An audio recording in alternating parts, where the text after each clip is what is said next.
अस्सलाम वालेकुम नाज़रीन। उम्मीद है कि आप सब खैरियत से होंगे। ये जो 9 मई को पुरतशद्दुद वाक़यात हुए कि जिसमें अवाम ने फ़ौजी तनसीबात पर हमला किया,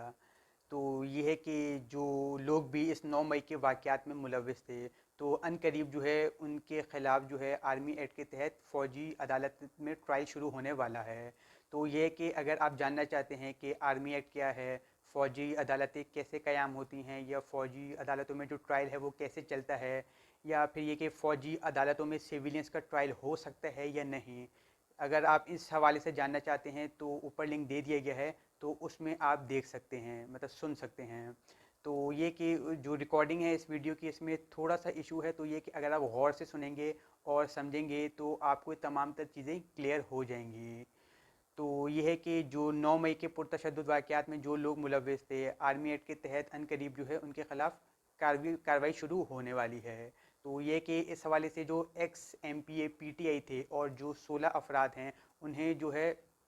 फ़ौज के हवाले कर दिया है ताकि उनके ख़िलाफ़ ट्रायल हो सके। तो ये कि और अगर वो मुजरिम पाए जाते हैं तो उन्हें इस वाले से सज़ा भी दी जाएगी। तो ये है कि यहाँ पर एक सवाल हमारा ये है कि क्या सिर्फ अवाम ही है कि जो कानून की चक्की में पिसती रहेगी, मतलब जो पाकिस्तान के ताकतवर लोग हैं, जो ताकतवर हल्के हैं, जिनके हाथों में पाकिस्तान की भाग दौड़ है, क्या वो हमेशा कानून से और जो है अदल के निज़ाम से बरी उस ज़िम्मा रहेंगी, चाहे वो कुछ भी करते रहें। तो ये कि हमारा जो इस्लाम है वो ये कहता है कि अमीर हो या गरीब, और जो है ताकतवर हो या कमज़ोर, सबके लिए जो है इंसाफ जो है एक तरह का होना चाहिए। इंसाफ के तकाजे, इंसाफ के पैरामीटर्स एक होने चाहिए। और यह है कि वो माशरा तबाह हो जाता है कि जो जिसका जो निज़ाम अदल है उसमें अगर फ़र्क पाया जाता है। तो ये है कि अगर हम पाकिस्तान में ये अदल का निज़ाम देखें तो इसमें जो है 100% फ़र्क पाया जाता है ताकतवर और कमज़ोर में, अमीर और गरीब के दरमियान। तो ये कि इस वाले से मैं थोड़ा आगे लेकर चलूँगा कि जो आर्मी एक्ट के तहत जो सिविलियंस थे जिन्होंने एक गलत काम किया, जुर्म जिनसे सरजद हुआ, तो फौरी तौर पे आर्मी एक्ट के तहत उनके ख़िलाफ़ कार्रवाई हो रही है। जो है फ़ौजी अदालतें बन गई कि इन्होंने गलत काम किया तो इन्हें सख्त से सख्त और जल्द से जल्द सज़ा होगी। लेकिन जो ex chief of army staff general Qamar Javed Bajwa साहब थे, मतलब अब तो ये बात सबके सामने खुलकर आ गई है कि वो एक गैर आइनी जो है सरगर्मी में मुलव्विस रहे। जो जिस हवाले से उन्होंने हलफ उठाया था वो उसके ख़िलाफ़ वर्जी करते रहे, आइन की ख़िलाफ़ वर्जी करते रहे, और मुसलसल तौर पे जो है वो सियासत में मुदाखलत करते रहे। और जो आज पाकिस्तान की सूरत हाल है उसमें जो है कमर जावेद बाजवा साहब का बहुत बड़ा हाथ है। इसके अलावा जो एक्स DG ISI थे फैज़ हमीद साहब,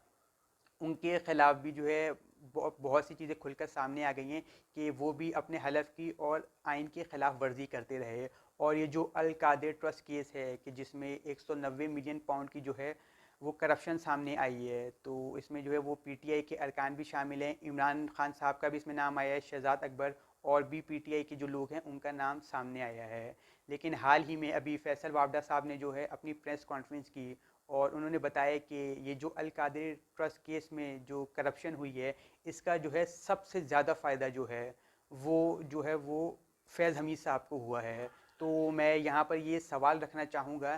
कि क्या जो चीफ़ ऑफ आर्मी स्टाफ और जो DG ISI थे, उनके ख़िलाफ़ कोई आर्मी एक्ट के तहत कार्रवाई होगी, उनका कोर्ट मार्शल होगा, या फ़ौजी अदालत में उन्हें पेश होना पड़ेगा, क्योंकि वो आर्मी एक्ट की भी ख़िलाफ़ वर्जी करते रहे और आईन पाकिस्तान की भी ख़िलाफ़ वर्जी करते रहे। और ये कि अभी हमने देखा कि जो यौम शहदा की जो है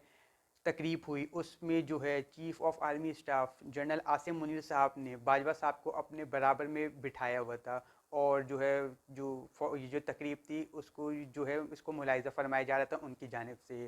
तो ये पैगाम दिया गया आवाम को कि मतलब जो हमारा बंदा है उसके ख़िलाफ़ कुछ नहीं हो सकता, उस पर कोई हाथ नहीं डाल सकता।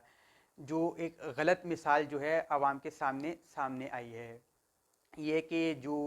बाजवा साहब का इतना मुतनाज़ किरदार है पाकिस्तान की तारीख़ में, तो ये कि आसिम मुनीर साहब को उस जो तकरीब में है ये बाजवा साहब को दावत नहीं देनी चाहिए थी और अपने साथ नहीं बिठाना चाहिए था।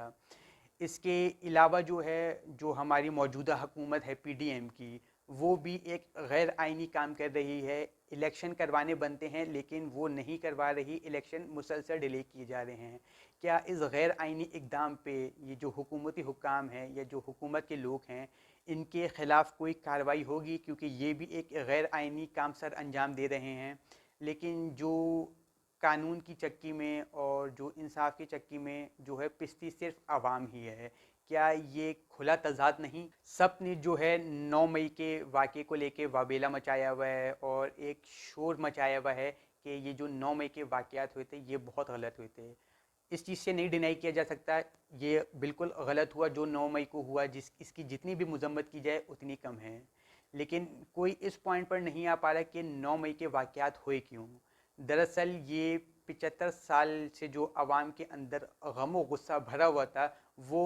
9 مئی کو جو ہے سب کے سامنے آ گیا. اور یہ کہ اس پہ جو ہے پی ٹی آئی کو اور عمران خان صاحب کو جو ہے وہ قصوروار ٹھہرایا جا رہا ہے کہ 9 مئی کے واقعات میں جو ہوئے ہیں وہ اس میں ان کا اہم کردار تھا اور یہ 9 مئی کے واقعات کے ماسٹر مائنڈ تھے. یہ بات اس لیے کہی جا رہی ہے کیونکہ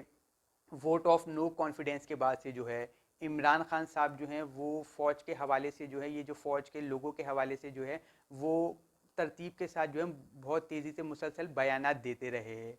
تو جس کے باعث حکومت کا اور جو فوج کا یہ کہنا ہے کہ عمران خان صاحب کے ان بیانات کی وجہ سے جو ہے عوام برین واش ہوئی اور یہ کہ عوام کے دلوں میں فوج کے خلاف نفرت پیدا ہوئی. تو یہ ہے کہ اس کا جو اور یہ کہ 9 مئی کا واقعہ ہو گیا تو یہ کہ اس واقعے کے جو ذمہ دار ہیں وہ جو پی ٹی آئی ہے وہ عمران خان صاحب ہیں. تو میں یہاں پر ایک چیز آپ سب کو کلیئر کرنا چاہوں گا کہ ابھی تک جو ہے مطلب جو چیزیں سامنے آئی ہیں عمران خان صاحب نے جو ہے وہ جو ہے فوج کے خلاف تو کبھی بیان دیا ہی نہیں. ان کے جو بیانات تھے وہ یا تو شخصیات کے خلاف تھے یا پھر عہدوں کے خلاف تھے. انہوں نے چیف آف آرمی اسٹاف پر جو ہے انگلی اٹھائی کہ ان کا جو ہے غیر آئینی اقدام ہے, یہ سیاست میں مداخلت کرتے ہیں. پھر اس کے علاوہ جو ہے D G I S P R پہ انہوں نے تھوڑی تنقید کی کہ جو 9 مئی کے واقعات کے بعد جو پریس ریلیزز آئیں اور جو پریس کانفرنس ہوئی اس حوالے سے انہوں نے کہا کہ جو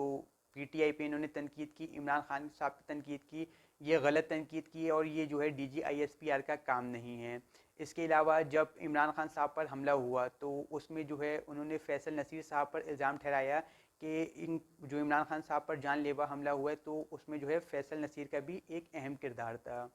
جس پہ جو ہے عمران خان صاحب ایف آئی آر کٹوانا چاہتے رہے تو وہ اپنی مرضی کی ایف آئی آر نہیں کٹوا سکے. تو اس سے بھی جو ہے ایک عوام کے سامنے ایک غلط پیغام دیا, عوام کے سامنے ایک غلط پیغام گیا. اگر فیصل نصیر صاحب اس میں ملوث نہیں تھے تو ایف آئی آر کٹنے دی جاتی اور یہ کہ اس حوالے سے ٹرائل بھی ہوتا. اگر فیصل نصیر صاحب نے اس حوالے سے کوئی کام نہیں کیا تھا تو وہ مطلب بری الذمہ ہو جاتے. اور یہ ہے کہ پھر عوام کے سامنے ایک چیز جاتی ہے کہ عمران خان صاحب جو ہیں وہ ایسی جو ہے غلط بیانات دیتے ہیں اور الزام تراشی کرتے رہتے ہیں. اور یہ کہ عمران خان صاحب کا جو ہے وہ ایک کردار عوام کے سامنے آ جاتا تو شاید یہ 9 مئی کے واقعات نہیں ہوتے. تو اب یہ تصویر کو رخ دیا جا رہا ہے کہ 9 مئی کے جو واقعات ہیں وہ پی ٹی آئی کی وجہ سے اور پی ٹی آئی کی لیڈرز کی وجہ سے ہوئے. تو یہ ہے کہ جو اس حوالے سے جو ہے ابھی تک کوئی چیز جو ہے ثبوت سامنے نہیں آ پایا. عمران خان صاحب جو ہیں وہ جو ہے مطلب اپنی گرفتاری سے پہلے بھی انہوں نے فوج پہ تنقید نہیں کی اور نہ ہی اس سے پہلے کبھی انہوں نے ڈائریکٹلی فوج پہ تنقید کی. گرفتاری سے پہلے جو ان کا ویڈیو پیغام ہے اس پہ انہوں نے یہ بتایا گیا کہ اگر مجھے کوئی نقصان پہنچا, گرفتار کیا گیا یا مجھے مار دیا گیا تو یہ شخص ہے, تو میرے قتل کا جو ہے یا مجھے نقصان پہنچانے کا ذمہ دار یہ شخص ہوگا. اور اس کے بعد جو 9 مئی کے واقعات ہوئے اس پہ بھی پی ٹی آئی کی جو تمام تر لیڈرز ہیں ان کے سوشل میڈیا اکاؤنٹ دیکھ لی جائیں یا ان کی کوئی ایسی ویڈیو بھی موجود نہیں ہے یا کوئی ایسے شواہد موجود نہیں ہے کہ وہ عوام کو بھڑکا رہے ہیں اور یہ بتا رہے ہوں کہ آپ نے فوجی تنصیبات پر حملہ کرنا ہے. خیر 9 مئی کے جو بعد یہ واقعات ہوئے تو اس پہ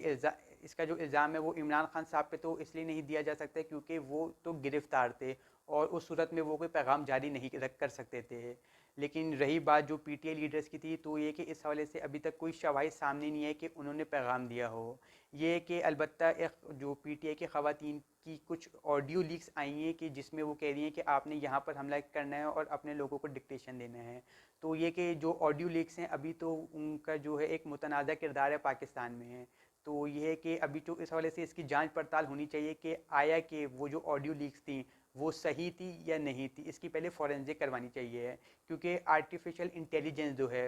जो आर्टिफिशियल इंटेलिजेंस है वो इतनी तरक्की कर गई है कि अब किसी की भी जो है वो ऑडियो बनाई जा सकती है और ये अब कोई मुश्किल काम नहीं रहा। तो ये कहना है कि इमरान खान साहब या जो पीटीआई हैं वो जो है एंटी आर्मी या फौज के ख़िलाफ़ हैं, तो ऐसा नहीं है। वो उनके जो इमरान खान साहब के जो इख्तिलाफात हैं वो फ़ौज से नहीं है, वो इस्टेब्लिशमेंट से हैं कि जो अपना एक गैर आइनी जो है काम कर रही हैं, जो उनका काम नहीं है वो 75 साल से वही कर रही हैं।